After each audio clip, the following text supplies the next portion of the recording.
You're listening to Wordslinger Podcast Episode 79. Write Anything Anywhere with Ulysses Co-Founder Max Seelemann. Writing a book. It can be the best way to build or grow your business, or to simply tell the story that you wish to tell. Learn how to write your book in 30 days or less. Pick up 30-day Author today from Amazon, Apple iBooks, or other online retailers. It's the Wordslinger Podcast, where story matters. Build your brand, write your book, redefine who you are. It's all about the story here. What's yours? Now, here's the guy who invented pants optional, Kevin Tomlinson, the Wordslinger. Wordslinger. Hey everybody, this is Kevin Tomlinson, the Wordslinger. Thank you so much for tuning in. By now, hopefully, you are fully aware that I am a full-time novelist. I do this stuff for a living, so there's this sort of, obsession I have when it comes to writing resources. Now, I am sort of one of those guys that I've always been obsessed with ink and paper, and so I had Moleskine notebooks and things like that. Now, I don't write longhand. I've written a few things longhand, but I usually use that stuff for taking notes. So there's that aspect of this. But another aspect is software. I am an Apple guy. I'm a geek in that, and I love really good writing software. And for the past 2 or 3 years, at least, I have been very dedicated to using Scrivener as my sole writing tool. Now, for decades, I've used Microsoft products, and that's just sort of a given. I can't get away from them because of the work I was doing. So as a copywriter, if you're working with anyone else, you're essentially going to have to use Microsoft Word at some point. And I still use Microsoft Word for a few tasks here and there. It does have its strengths, but I, like everyone else, would like to move away from Microsoft Word at some point, and all things Microsoft, frankly. But now, I have used Scrivener for the past. I think I've used it pretty extensively for at least the past 3 years. Most of my books were written in Scrivener, most of them, a very large majority. But recently, I kind of got a little irritated. Now, I still love Scrivener. I still think it's an amazing app. I still offer it as a resource on my resource page at kevintomlinson.com/resources. You can still download that, and I still highly endorse it. I think it was a tool that was almost single-handedly responsible for me being able to develop the method I use for writing. But they really had a hard time with the mobile app. Now, recently they've announced the beta for their iOS version, which is great. And I will probably try it out. At some point, I may even migrate back to Scrivener. I don't know. But I will tell you, personally, it's a little too late for me. Like, I had to move on. Because I do use, like my iPad, for example, for writing. I want to be able to edit on my phone when I'm on the go. And so I had to find another solution. And I searched high and low. I tried probably 100 different apps at the suggestion of many different people. Some of which I liked, some of which I did not. Author Stephen Gould, who wrote Jumper, recommended IA Writer for me for the iPad, and I liked that. I mean, it was all right. It was a very focused writing app, but didn't suit all my needs. So along comes Ulysses. Nick Thacker actually turned me onto this application, even though he himself does not really prefer it. He'll use it, but he doesn't really prefer it. But I started checking it out. Now, it's a little different. It's different than most writing apps that I've used. It's different, certainly, than Scrivener. It's similar to Scrivener in some ways, but different in that it uses markdown language and that sort of thing. Now, that's basically, it looks kind of complicated and complex when you see it on the screen, but the reality is it's very simple. Once you kind of figure out that this is all about the writing and not about the formatting, it becomes very simple. So I've written several things in this now, but I just completed the Coelho medallion, and by the way, that's available for pre-order on Amazon. You will find a link to that in the show notes so that you can go pre-order your copy of Coelho. That's my first thriller, by the way. I'm very excited about it. In fact, I kind of want to derail and talk about that, but I'm not. Maybe later. So I started using Ulysses because, frankly, because it was mobile. I could use it across platforms. I could use it on my MacBook Air as well as on my iPad. I could edit on my iPhone. I can write on my iPhone if I want. And those things, that made this very versatile and important to me. So I've now written a couple of books on this, and I'm very, very pleased with the results. One of my favorite features is the ability to instantly export as a almost anything you want, as a Word document, as a PDF, as an ebook. Formatting is included. Once you kind of figure out how the style sheets work, you can actually make your book look and feel exactly the way you want. I actually exported Coelho Medallion as a print-ready Word document with the margins and everything in place, some special features in place, to make it look nice. I did take that into Microsoft Word to do a little layout adjustment. Not adjustment, just some tweaks. And I could have done that in InDesign as well. It has the ability to open your document.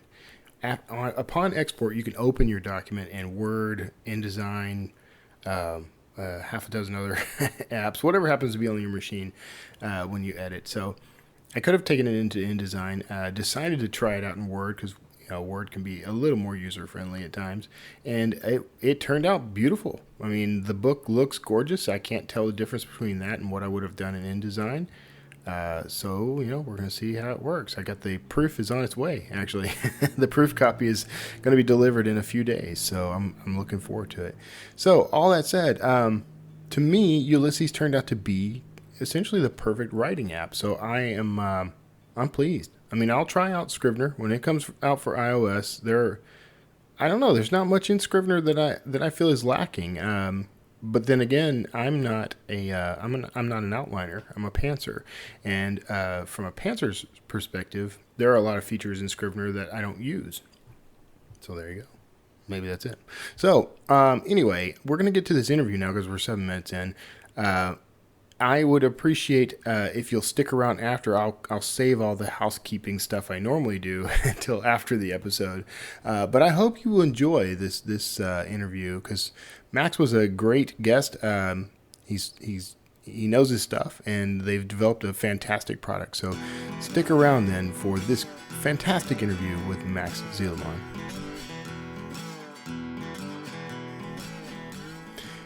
Hey everybody, thanks for tuning in. And we're sitting with, I'm going to try very hard not to do this wrong. I'm going to do it right the first time. Let's try it. Max Seelemann. Did I get it right? Yeah, it's good. Okay. Max Seelemann. And that's a German pronunciation. And so I am not German, so I have to practice those things, and I don't hide that practice. So Max is actually the co-founder of The Soul Men. He's the creator, one of the creators of Ulysses, which I'm surprised I would mess that one up.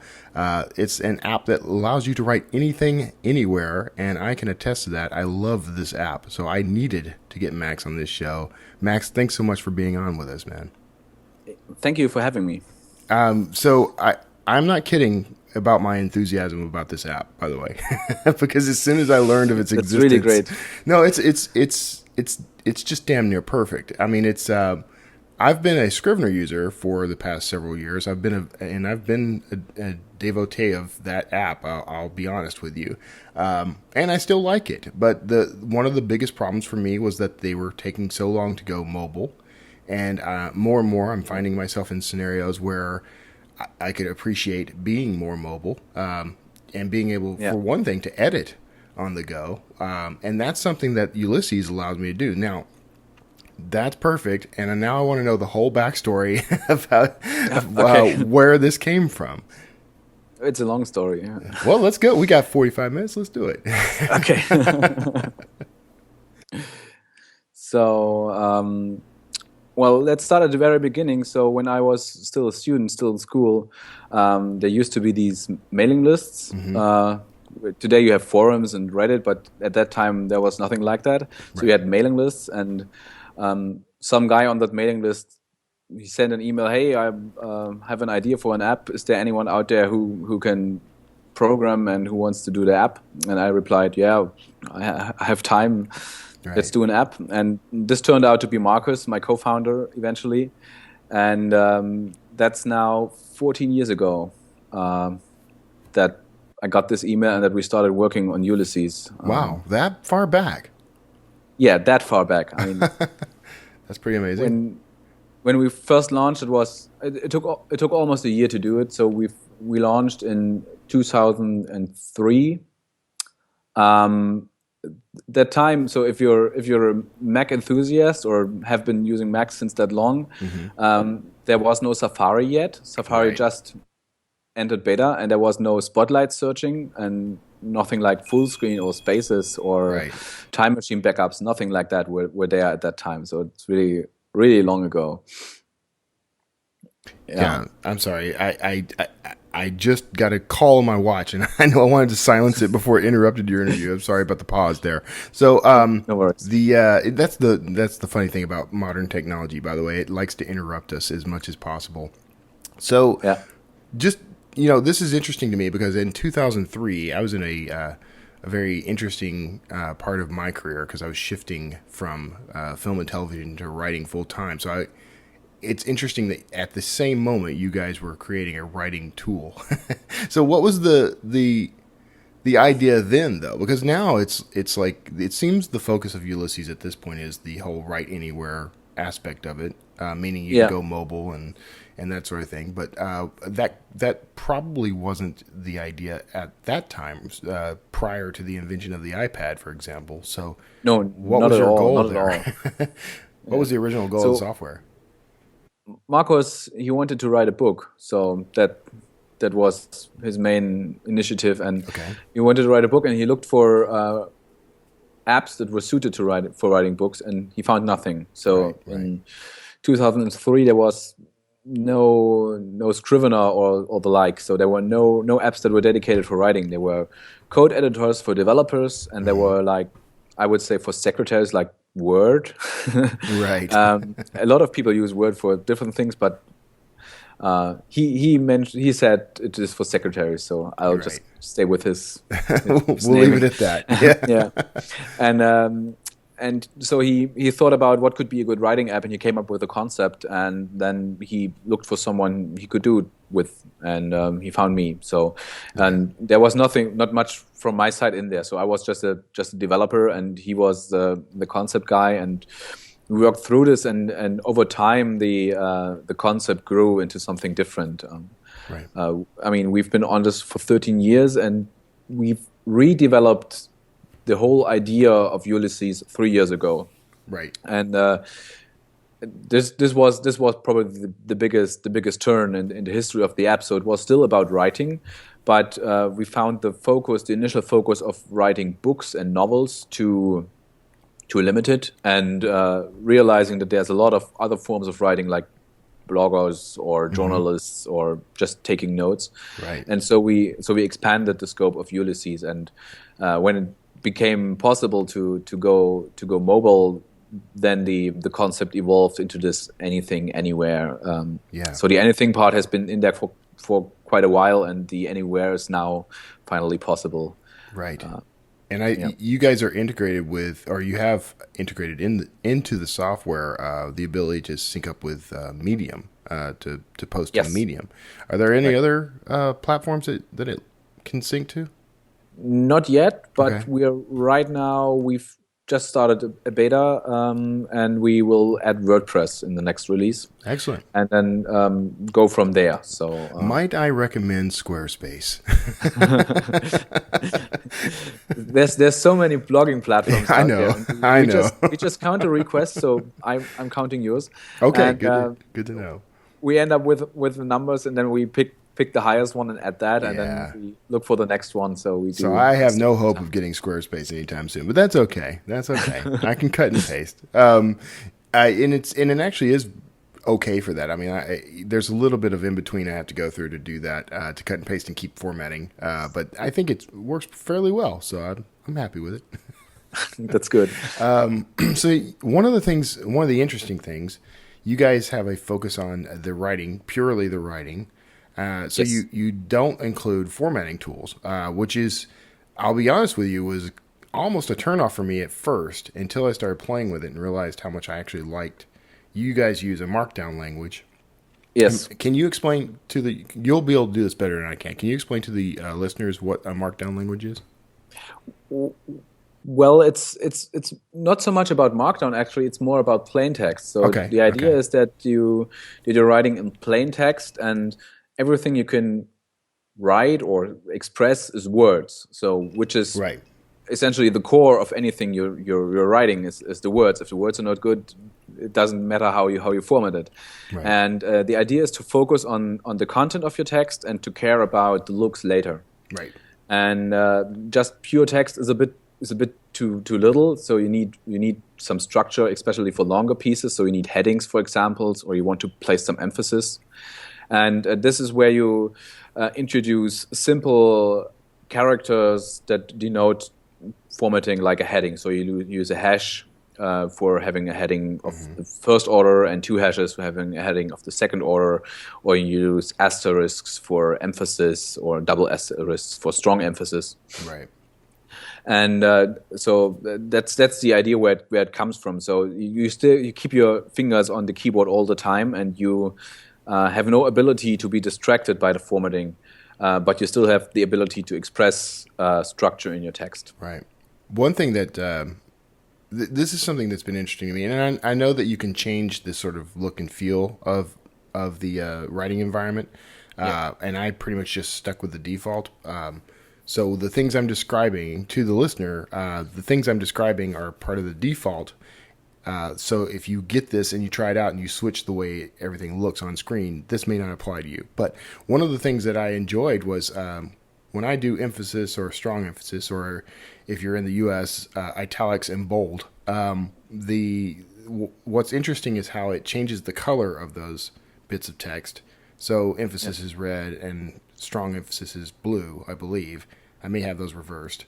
But what that does for me, which is interesting, is while I'm editing, I can see where that formatting is going to be. Even, and you can essentially see the formatting. I mean, it'll show it to you, but I can see at a glance, okay, I have a ton of bolded statements in this paragraph. Like I might want to tone that down, or, it helps me. It helps me a great deal in the editing. So it's very interesting. I have grown to love it, actually. It's sort of an interesting thing you bring up there, because when you're in a traditional book writing business and you're sending in a manuscript, and you have parts in your text that are italicized in the end result, your editors will most likely ask you to make it bold in the manuscript to be easier to identify. Exactly. So they can better see which part is supposed to be italic and which not, but by making it bold. So that sort of goes in the same direction, that color is even stronger probably. So what you're saying is the publishing industry needs to start using Ulysses as its default app. That's what you're saying. Of course. I can kind of agree. Now, I have a writing partner and a podcast partner on another show named Nick Thacker. He's an amazing author, and he actually is the one who pointed this app out to me, because I was looking for an alternative to Scrivener, because I was just sick to death of waiting for the iOS version, to be frank about it. And also, there are some layers of complexity in that program that I don't necessarily need to be bothered with. So one of the things I truly love about Ulysses is the simplicity of it. I'm still on a bit of a learning curve as far as the final formatting goes. I'm kind of still using the defaults and haven't quite mastered how to alter them to my taste yet, but I'll get there. Do you have resources for that, for guys like me who once we're done, we just want to jump in there and make some quick changes? So we do have a couple of tutorials on our blog. So it's a bit difficult to find. So if you go to the blog and there's a loop, and when you enter the right search term, you will find them. We're currently working on turning that into a knowledge base, because we've so many tutorials already and tips and tricks, or smaller bits of information, and we are currently working on turning this into a well-organized website where you can find all the tutorials and the getting started guides. Yeah. So that would be greatly appreciated. But here's what I want to say. It's not really a caveat. It's sort of an add to for what you just said. Because you guys, one of the things I truly appreciate about your business is that you guys are really responsive to like support requests. And, you know, if someone says, I can't find this, someone is always, within like a day, someone has responded like on Twitter or whatever to let you know where something is or to help out. And you guys are really receptive to you know, suggestions and that sort of thing. So I appreciate that. That's something you don't get from just anyone. So we put a lot of energy into that, and I bet.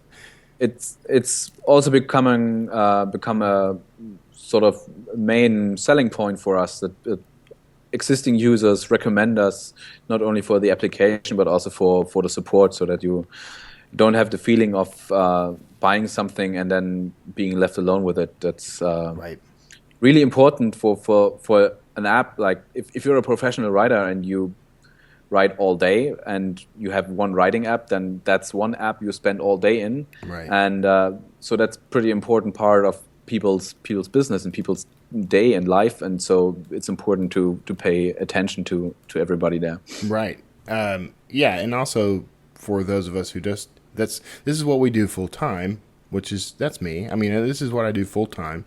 I want to concentrate on the writing. I don't want to concentrate on all these other things.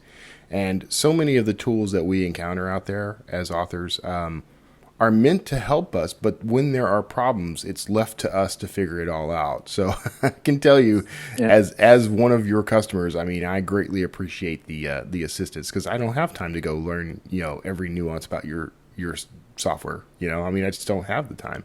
So it's really appreciated. That's where you guys, I'm going to bring them up again, but that's why you guys are very similar to Squarespace. Squarespace has the same kind of idea behind the way they deal. So that's why I want you guys to kind of get together. We should really look into that. Okay. You should. Actually, I promise I will put it up for. Okay, there you go. And I only push it because that's what I use. Most people use WordPress, so you're really better off focusing on WordPress. But if you want to help out a WordSlinger, I appreciate it. So now that you guys have your universal app, and that's the one that brought it all together. Now I can actually write from my my iPad or my MacBook, or I can hop onto my iPhone if I want. All the same environment, all looks and feels the same.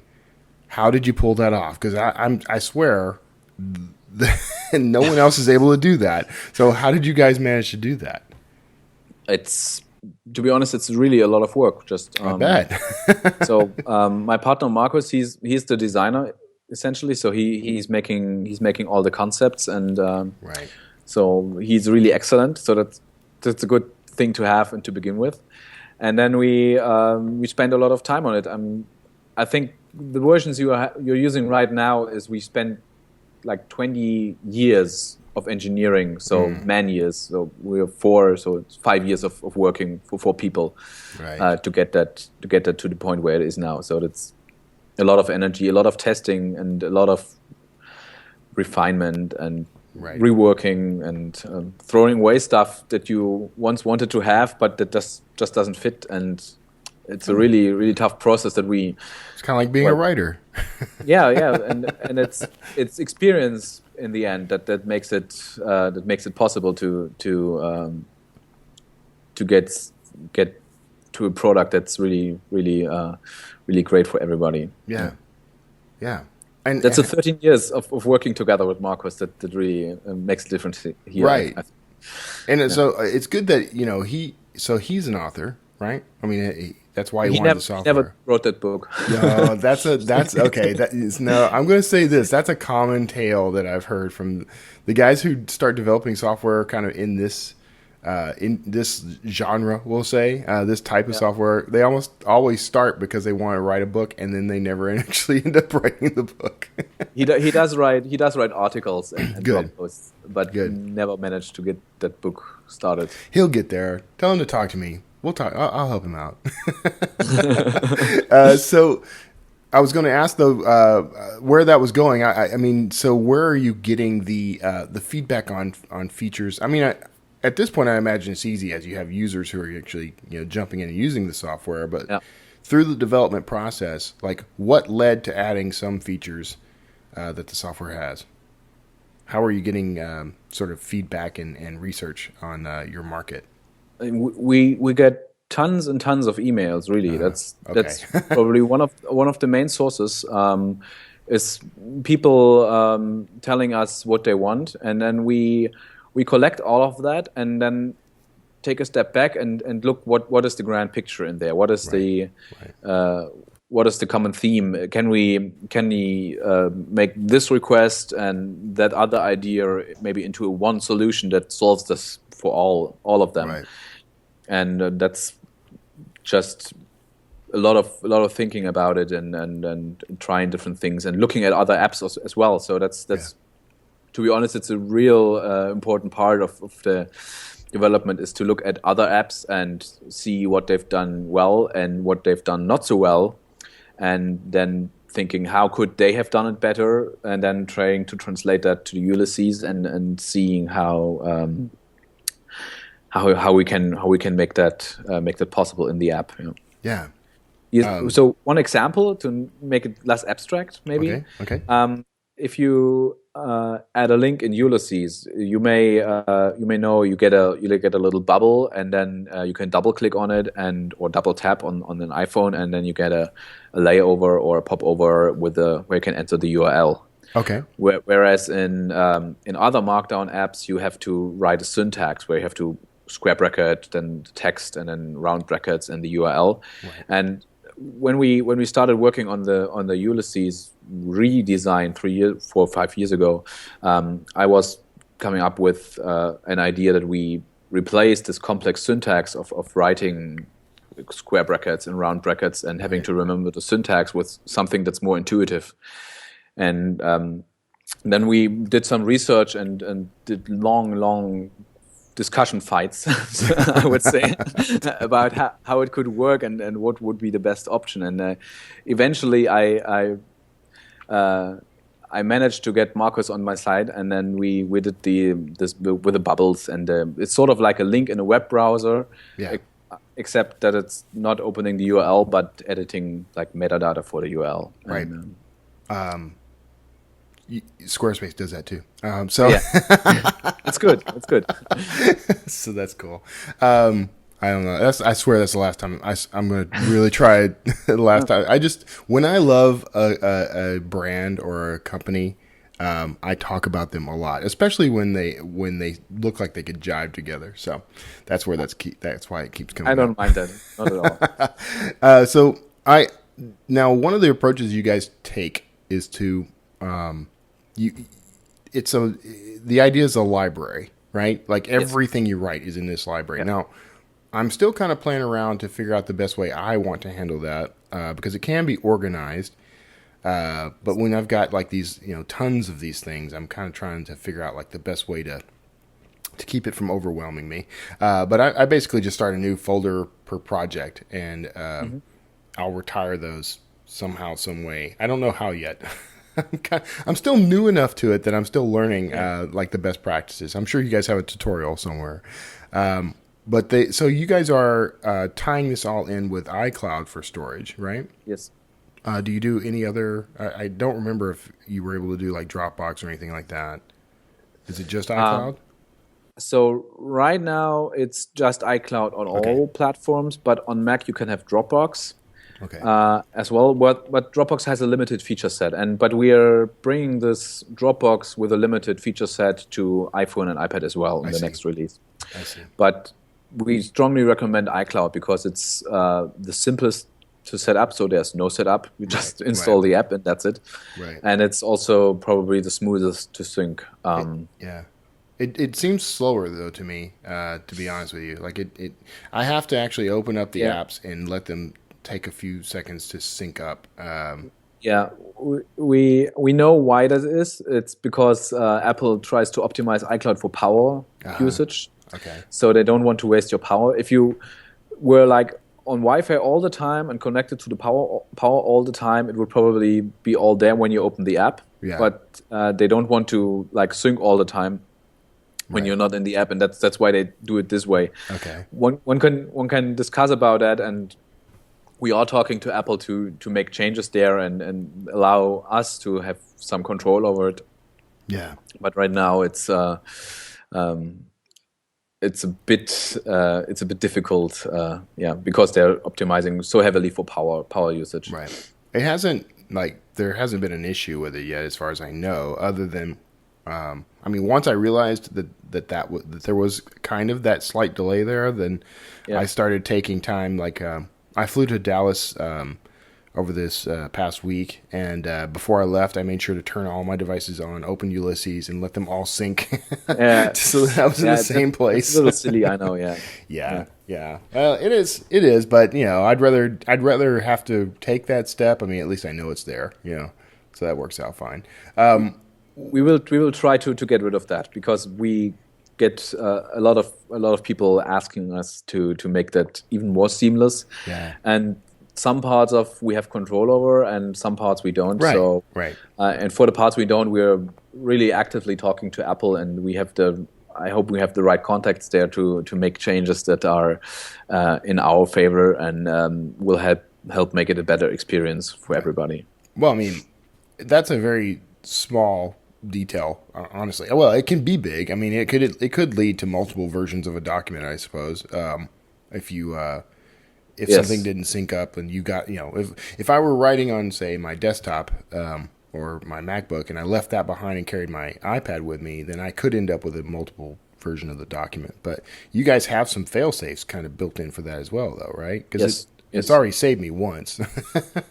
I had multiple versions of a chapter, although it did ask me if I wanted to revert to the most recent version, and when I did, it wiped out what I was writing.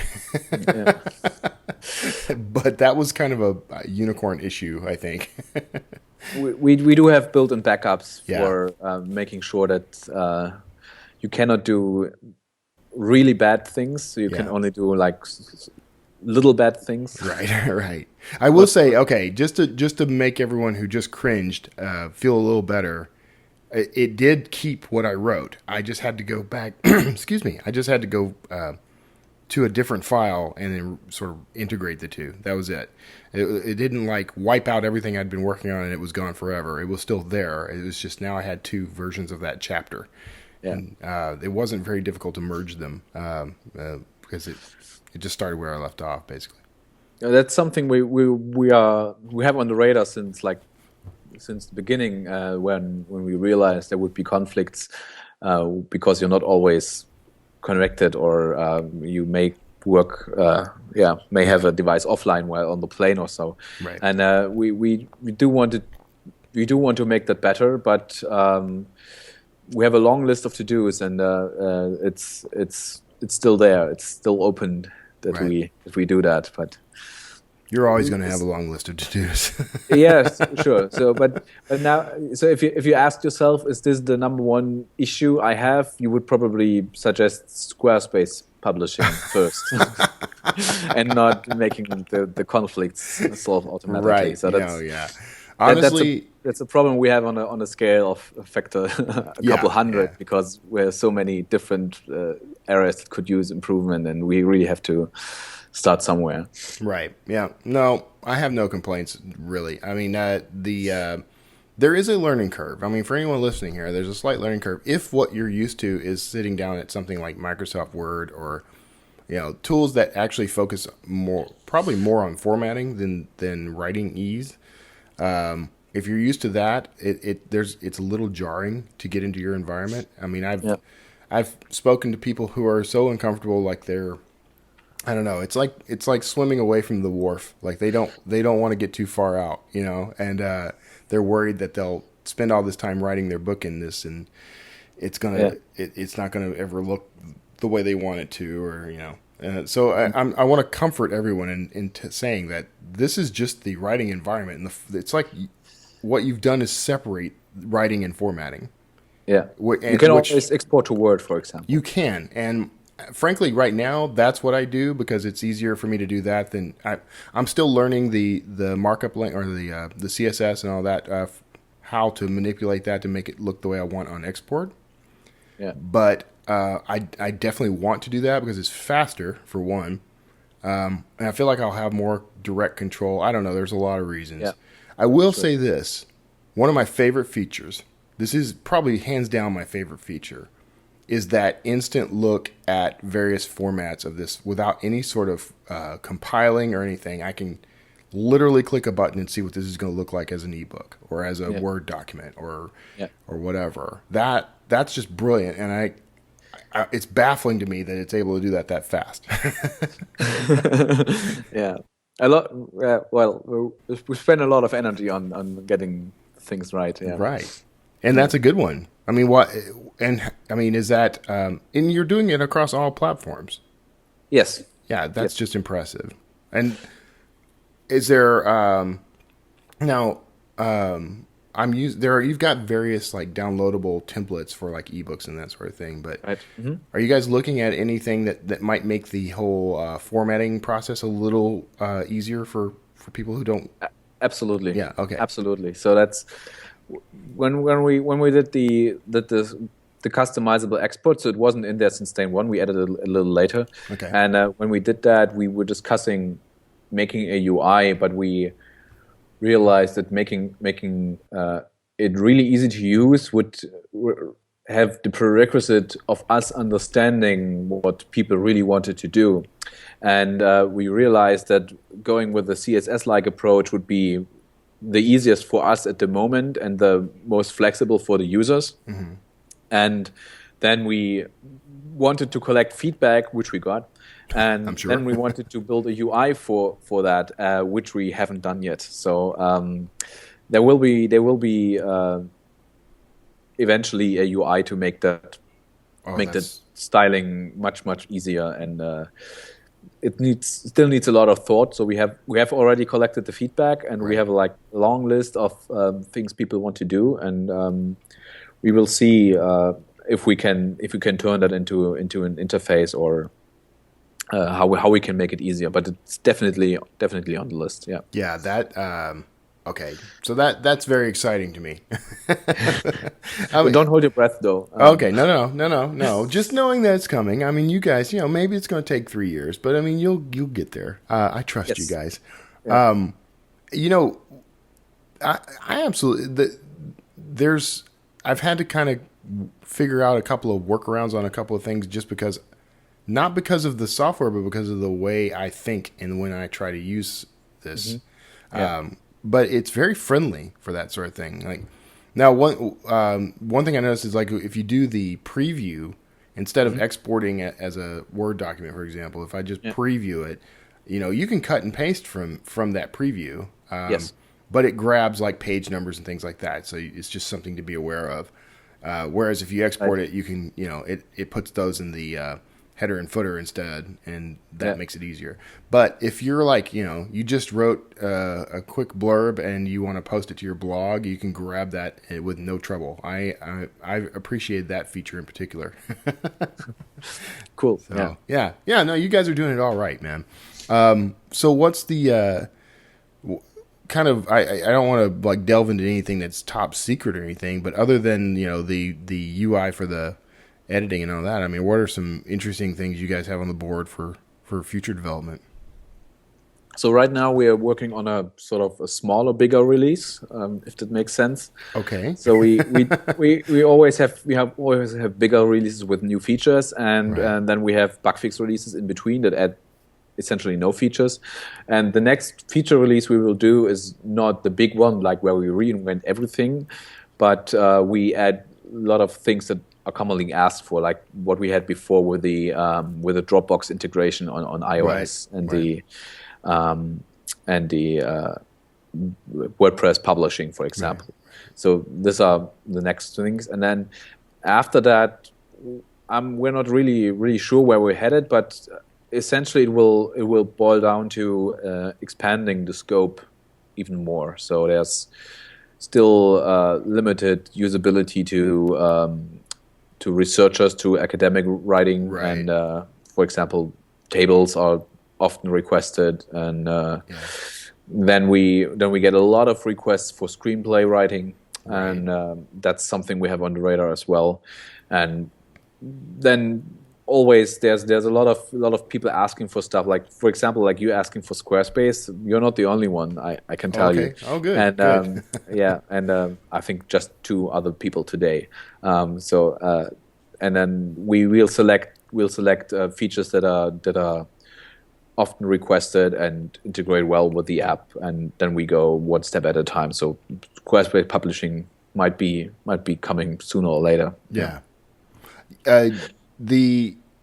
It would be interesting. No, I don't want to turn this into like, here's all the features that I would like to see you add. But I mean, it would be interesting to see like, and maybe there's a way to do this and I just haven't discovered it yet, but like, organizing research so that I could just reference it and hop in and, like more than just like, here's some text that I've written or copied and pasted, but like, here's, videos and audio clips and things, stuff like that would be cool. But I don't want that sort of thing added at the expense of what you guys have built, though. So I totally understand. So, yeah. Feel free to request anything, and we take the freedom to decide what's a good fit and what's not. So, of course. But even requesting stuff that may seem ridiculous at first sight may be really a good fit when like turning it a little bit and rethinking it a little bit. Yeah. So that's sort of a problem for us. There's so many areas we will have to improve on, and we're really going to improve on, that we don't know where to start. We have like a backlog that will take at least 3 years to implement, and I guess when we're there in 3 years, the backlog will have grown to 5 years. And well, but I think you're doing it right, though. Like the focus has been on here's a simplified writing environment that's also powerful and and is also available. That the anywhere aspect of this is the most appealing feature to me. Yeah, the ability for me to I'll give you a great example, because I don't know how often you fly, but I've been flying fairly frequently. Okay. And I used to try to write on flights, but it just became, even with the just the small iPad, it's too cumbersome to try to write while I'm flying now. But I can sit with my iPhone and I can edit, which is exactly what I did. So the flight to Dallas from the Houston area is only like an hour or so. But for that hour, I can sit and edit my current book, and as soon as I hit Wi-Fi, it syncs up and everything is there. That's unbelievably cool for me. Like, and the joke, by the way, is I tell everyone I can finally edit when I'm in the bathroom. So that's a big win.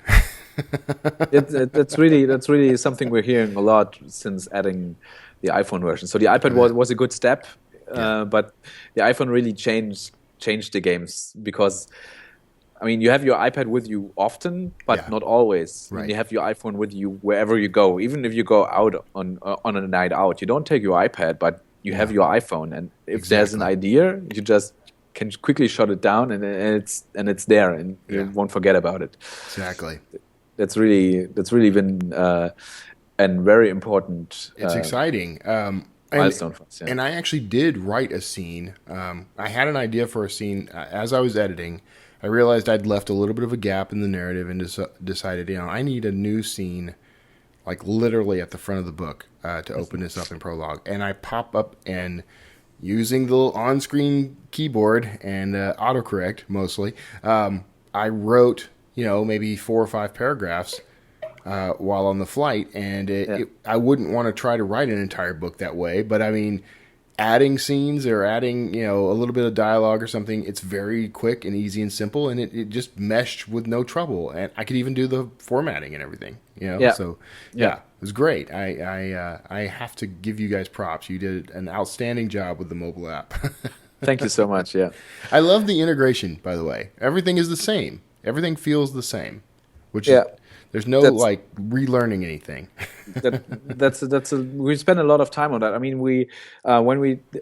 making the Mac app took quite some time because it's just a big thing, and then you assume, well, I have a Mac app, I only need to change the UI a bit and then bring it to iPad, but that also took a year of Right. work for all of us to try to squeeze everything in without making it feel squeezed. Right. And then the step to iPhone was even stronger. So it was even an iPad is sort of still like a very small Mac, Right. but an iPhone is nowhere near. So we had to like reorganize everything or rethink everything. And when we started, we thought like, yeah, we could do this probably in 3 months, but it turned out to always also be a year Right. of work to getting it on iPhone. It's we had a long beta test. We had like a couple hundred users using it and telling us what they liked and what they didn't like, and Right. then we kept on iterating and improving and until and they you guys, didn't bring up anything really serious, and then we said, okay, that's probably okay. right. So You we should- finally got to a point where the chatter was down a little. yeah, you're right, exactly. Yeah, I like the little integrated like toolbar. I don't really actually know what you guys specifically call it. It's the one that pops up just above the on-screen keyboard that has like formatting options. Yeah, we call it the shortcut bar. The shortcut bar. So that's very helpful.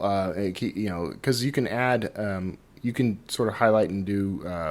And I don't want to use the term formatting. It's just the default term I use, but the stuff that leads to formatting, so that you don't have to constantly do the, Apple's little screwed up, hit this button and then shift and you'll get a character. You can actually highlight and just instantly mark something as, this needs emphasis and this needs strong emphasis or whatever. Right, exactly. Yeah. So we for this bar we went through 8 revisions. Okay.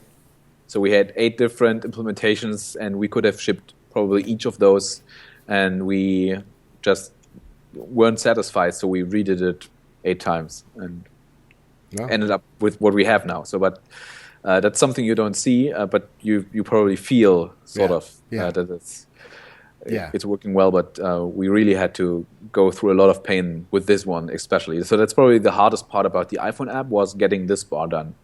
Because on iPad you have so much more space, so you could just put in a lot of buttons, but squeezing that down to iPhone is not possible. And since you're holding your iPhone in portrait most of the time, probably, Right. that's the default case we had to optimize for, and that really took a long journey and a lot of discussions and a lot of pain to get that done. Yeah. I will say this: like, I have a small like folding keyboard that I sometimes use with because I have an iPhone 6 Plus. Yeah. And that's a fair sized. I mean, I used to write back in the day. I wrote on a Canon Typestar 110 typewriter that had a tiny little strip of a display to show you what you were typing. So this is at least a step up from that.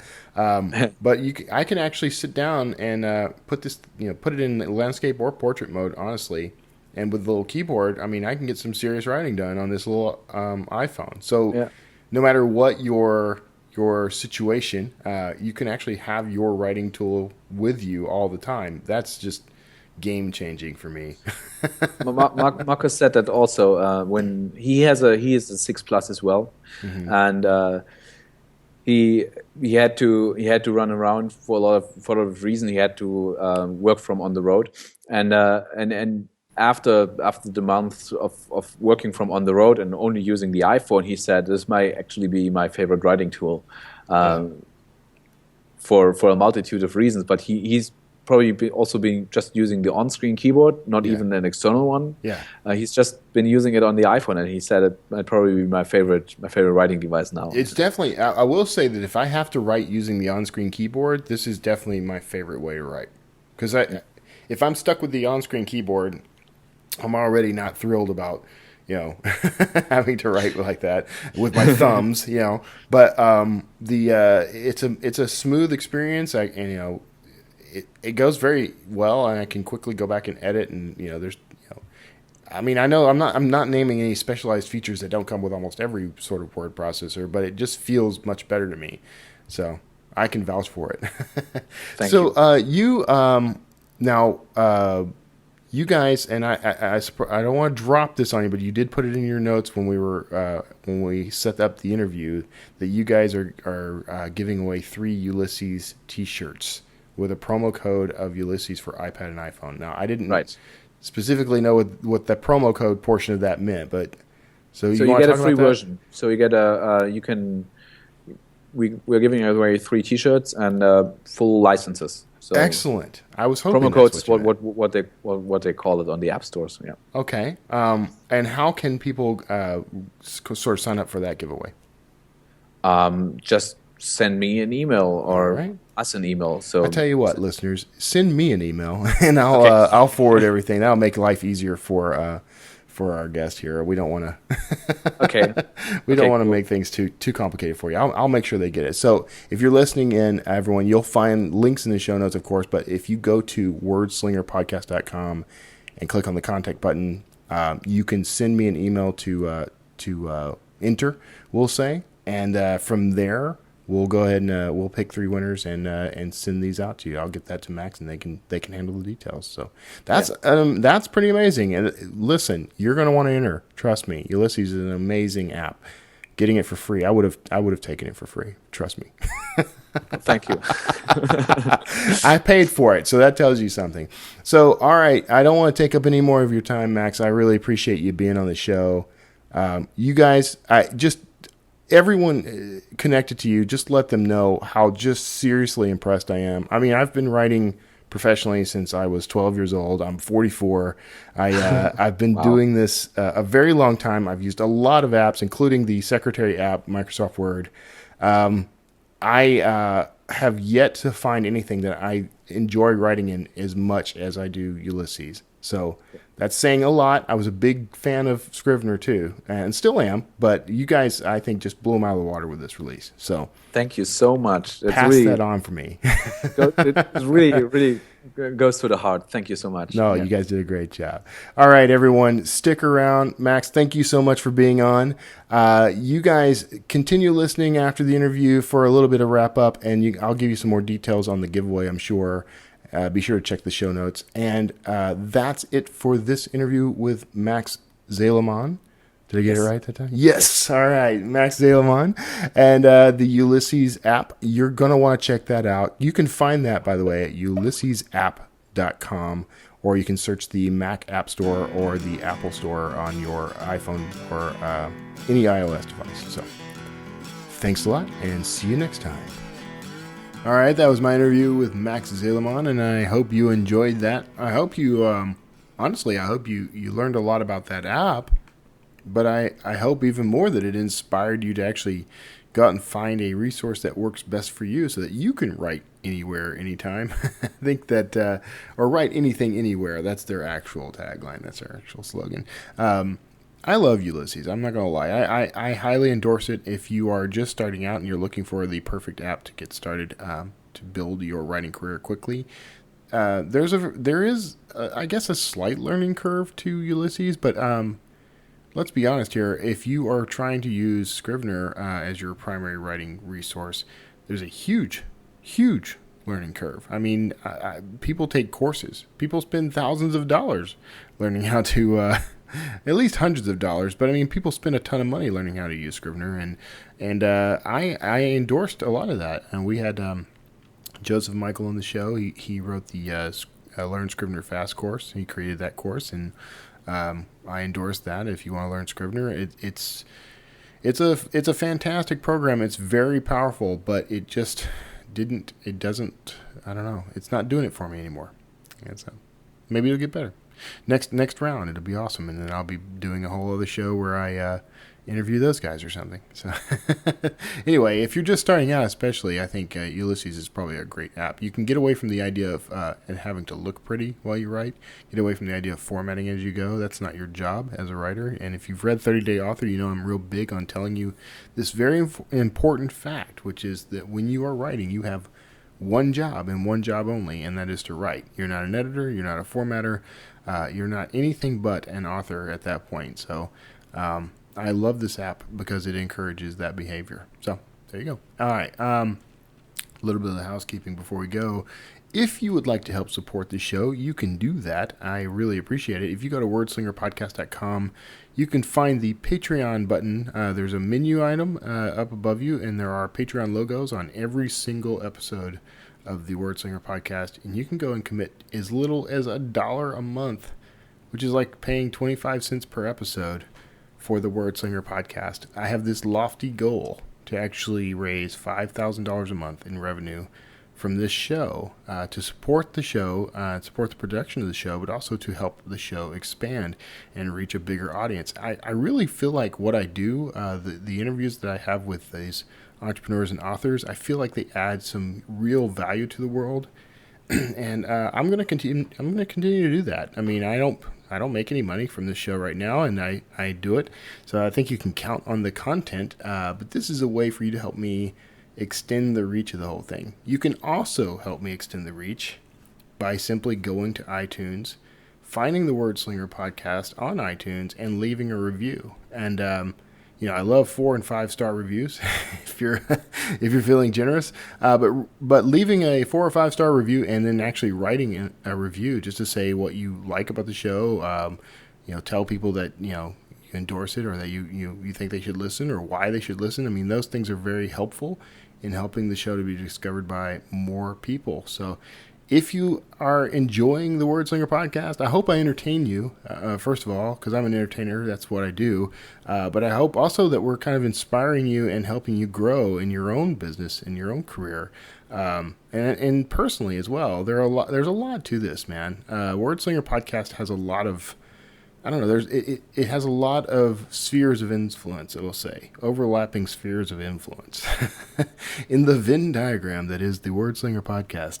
It's all about career and personal development and just, living the best possible life you can live, man. I really want you to do that. I want that for you. I want it for your family, your wife and kids, your husband and kids. Don't want to exclude anybody here. I want it for your community. I mean, that's what this is about. So if you have questions for me or any of my guests, if anything at all, really, I answer a lot of questions about writing in particular because that is my field, and I'm happy to do that. But you can literally ask me anything, and I'll go hunt up an answer one way or another. But it'd be kind of funny to see what I get from that. But you can call me at 281-809-WORD. That's 281-809-9673, where you can leave me a voicemail. You hear the leaf blowers? They always kick in right when I'm doing the show. So you can leave me a voicemail there.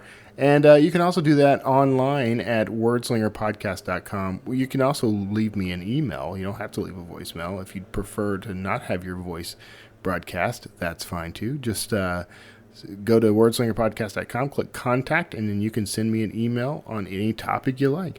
If I can't answer your question, I'll do my best to try to find an answer for you, find someone else who can answer it or whatever. Literally ask me anything. If it's not appropriate for the show, I won't play it. But if it is appropriate for the show, and you've heard this episode and other episodes, I'm sure, if you think it's something that could add to the conversation and benefit others by hearing the answer, ask me anything you like. I don't care what it is. Physics? Go for it. Marketing? Sure. Whatever. Anything you like. And if I can't answer it directly, I'll find someone who can. So those are some ways you can support the show. One more way, my favorite way, is buy my books. If you want to help support Wordslinger Podcast, you can support the guy who produces it by buying and enjoying my books. Now, I literally just released the Coelho Medallion. Now, I always recommend that if you're an entrepreneur or an author, you should buy 30-Day Author. That's a given. That's at the head of the show. Very valuable. But if you're into fiction, if you're looking for something good to read, I just released my very first full-on thriller. I've written books that I think fall into the thriller category in the past. This is the first one that's actually being marketed fully as a thriller. The Coelho Medallion is think about what would have happened had the Vikings met the American Indians in the interior U.S. Now, that's not the entire story. This is a contemporary thriller where Dan Kotler, the character I've created for this and other stories now is in a real. He's embroiled in some real world drama, real contemporary drama, thanks to the discovery that Vikings had contact with American Indians, Native Americans, hundreds of years before Columbus even discovered the U.S. So it's interesting. It was a lot of fun to write. So you can get that on pre-order right now on Amazon.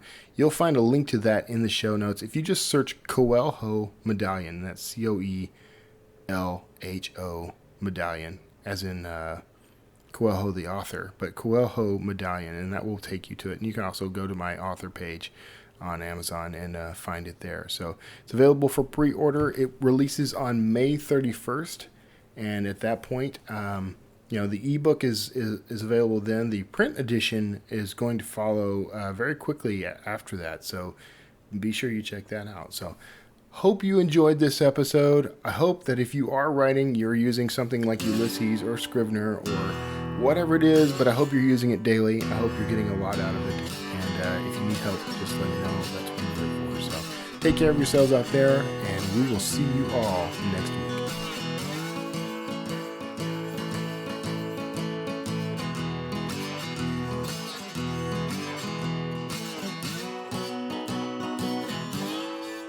Word Slinger.